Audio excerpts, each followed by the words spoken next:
Hey everyone. So with Halloween right around the corner, I thought it might be timely to talk about ghosts in Scientology. L. Ron Hubbard had a few things to say over the years about ghosts, or spiritual entities he referred to as thetans. In the world of Scientology, we are not really our bodies, but we're actually thetans who just inhabit and use bodies in the same way that we put on and take off clothing. Except, of course, that our bodies last for decades instead of just a day or two. When I was in Scientology, I never had an out-of-body experience where I could see myself from the corner of the room, and I never floated off and traveled around the city or country as some Scientologists told me they had done. I was raised with the idea that we have a spiritual existence outside the realm of the physical universe, and I just never even questioned Hubbard's statements about it. Had I done so, I might have seen that some of his claims about it are a little far-fetched. Now, none of these ghost stories are particularly scary. What they really show is how you can build an entire philosophy and religion around nothing more than an assumption. Just look at how much time and effort and trouble has been experienced by Scientologists and former Scientologists over the years, and how all of it basically sprang from a simple but wholly unprovable assumption. But don't take my word for it. Here's Hubbard. This first one doesn't have any mass. It's called a thetan. A thetan, by definition, is something without mass, without wavelength, and actually without finite location. But a thetan is our definition or symbol use for what they used to call ghosts, spirits, anything and everything, elan vital, any of these various items of yesteryear. We have to call it something new because all of these things meant special things. For instance, somebody the other day, a colored person, was discussing with me whether or not ghosts still existed. And I settled the argument rather easily. I said, well, have you ever been a ghost? And I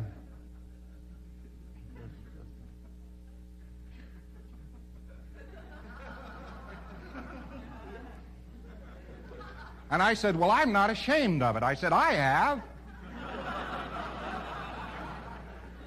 Well, that person doesn't work for us anymore.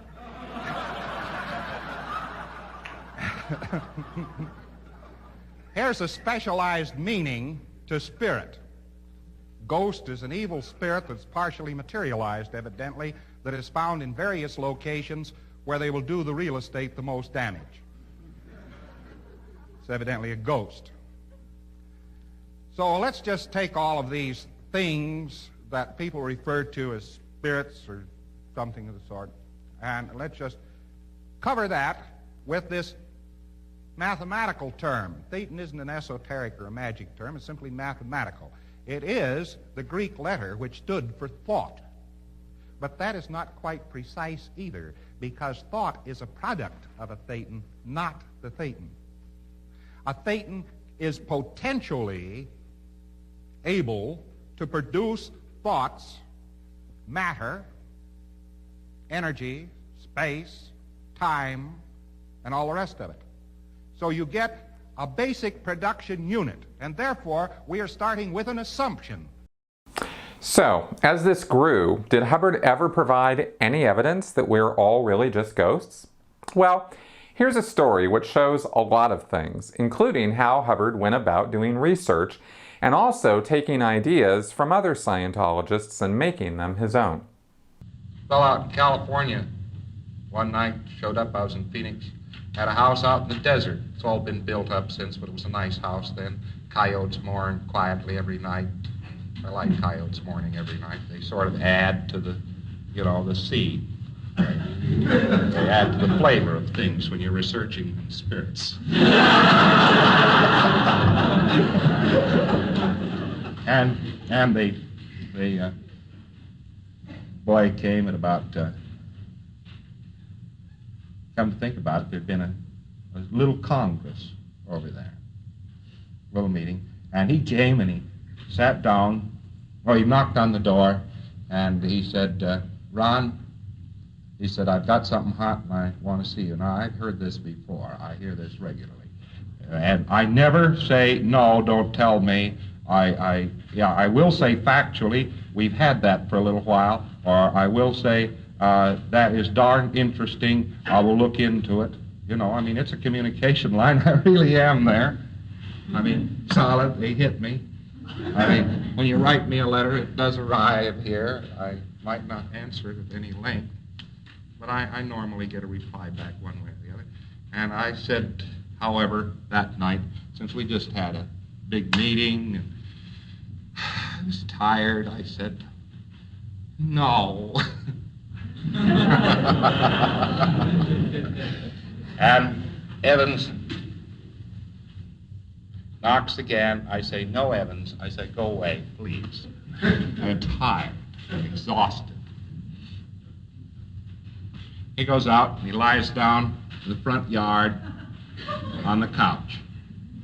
A couple of sun couches out there, sitting in the middle of the desert. He lies down. Sun goes down, moon comes up, he's still there.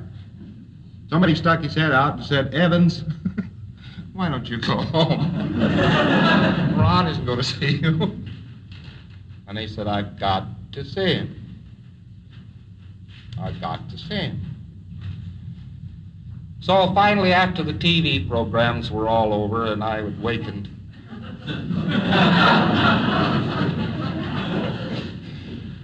I happened to be passing by the window, and I looked out in the front yard in the bright moonlight, and here was Evans Farber still lying there looking up at the moon philosophically. And I said, why, that boy will catch his death of moonbeams or something. I better go out. So I said, Evans, I said, this is cruel of you. I have just been up about 48, 80 hours or something. And why can't you see me about this some other time? And he said, it's important, Ron. It really is.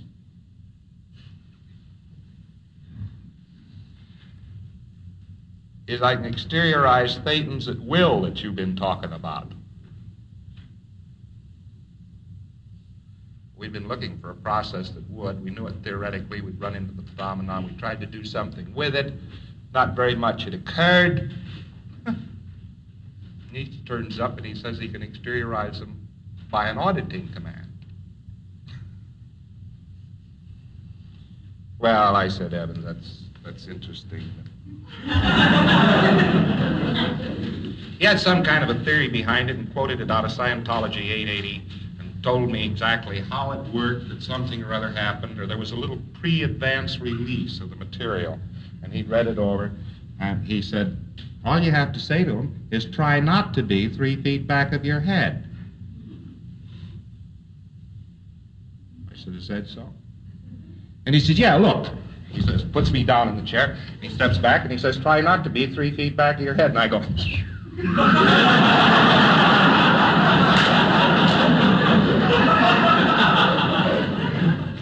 haven't been able to get back in since. Soon, Hubbard was not only talking about ghosts, but he started making claims that by getting out of your head, you could actually cure your body's ailments and diseases just by looking them over.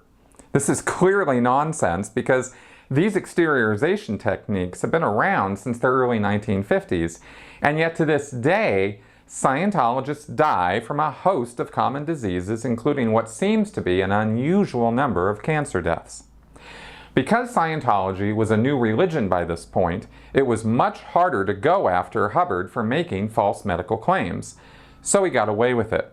Again, you don't have to take my word for it. Here's what he said.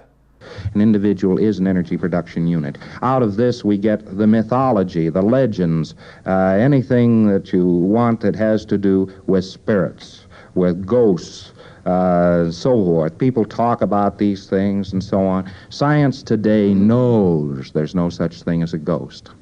It knows there's no such thing as a ghost. You see, what it did is it makes this concept of the energy production unit ridiculous, and then says that this ridiculous concept doesn't exist. Ghosts, clanking chains, haunts houses. The truth of the matter is, man is not a body. This is a very easy thing to demonstrate. Extremely easy to demonstrate. How is it easy to demonstrate? You take somebody who's not very bad off, who's, let's say, what we call a step one. We tell this individual, be 3 feet back of your head. This person be in pretty good shape. See? This person's very sick. All of the wonders of medicine have been able to do nothing for this person. You see? The person's sick. You say, be 3 feet back of your head. Is there anything you'd like to patch up about the body? Oh, there is. Your body's sick. All right, well, patch it up. It's patched up. He's well the next day. I imagine that some people challenged Hubbard about his claims over the years. Maybe not in a public forum, but certainly in private. And here was Hubbard's not very logical reply from a lecture appropriately called Superstition and Things That Go Boomp in the Night. Now, we know ants 8 feet tall do not exist, at least in this county. But let me assure you that we do not positively and completely know that witches, ghouls, and things that go boomp in the night don't exist. We don't know that. Nobody has disproven the existence of the leprechaun. Nobody. No mathematician has ever bent his slipstick successfully around this problem, or the head of a leprechaun. I do know something, though. That is a very, very murderous sort of a philosophy. And that is to say flatly, completely, and emphatically that something does not exist when we have no way to prove that it does not exist. And I'd say that would be dangerous. And I would say that sociology sitting there and saying there are no ghouls, demons, and things that go boomp in the night is making an adventurous statement. Far more adventurous than the statement I'm making right now. Much more adventurous.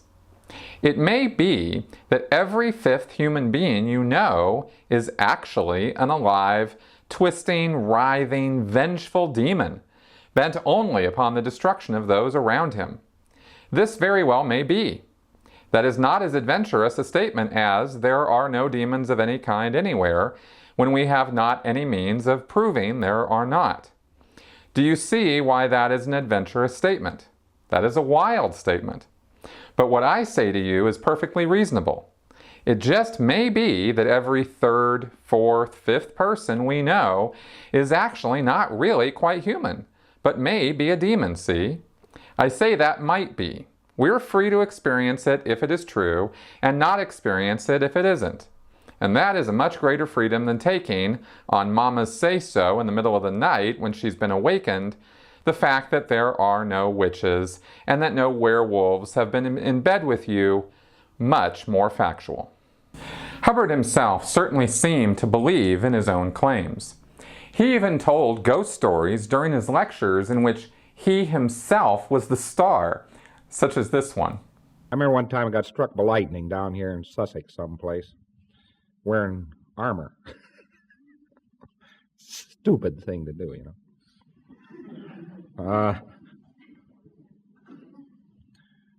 And I went sufficiently wog, Gormley Castle.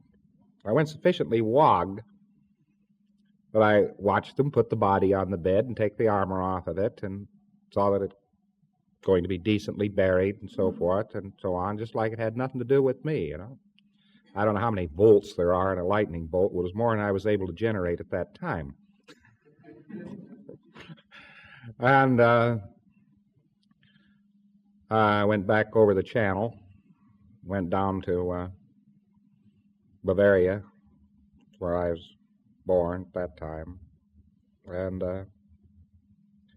walked in, fell over the scrub lady. He was busy scrubbing the kitchen floor, you know, scrub, and I walked through it. Well, she was aware of the fact of something happening. I guess I was still wearing an engram full of lightning. He was definitely aware of something having happened. She kind of went, yeep.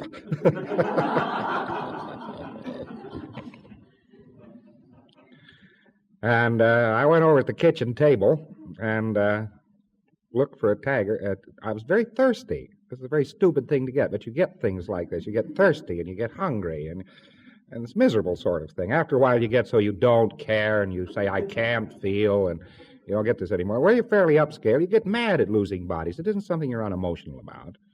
You get upset about it and so forth. But I was thirsty. And I walked over to the table. My tankard had been removed.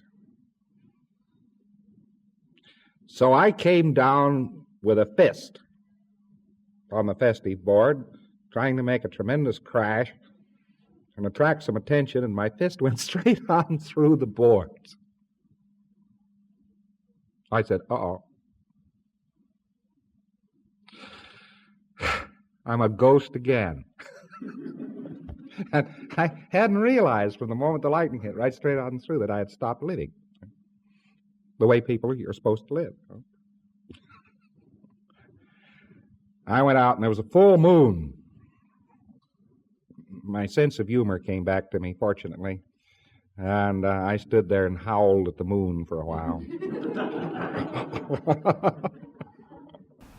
And Hubbard, of course, was a believer and practitioner of magic and the occult, as we know from his time before Dianetics was even formulated, with rocket scientist Jack Parsons utilizing Aleister Crowley's sex and blood magic to try to influence life and the universe. Here's an interesting quote from Hubbard about magic and its practice. What happened many years ago in parapsychology was that people had a certain belief in ESP, telepathy, clairvoyance, clairaudience, and so forth.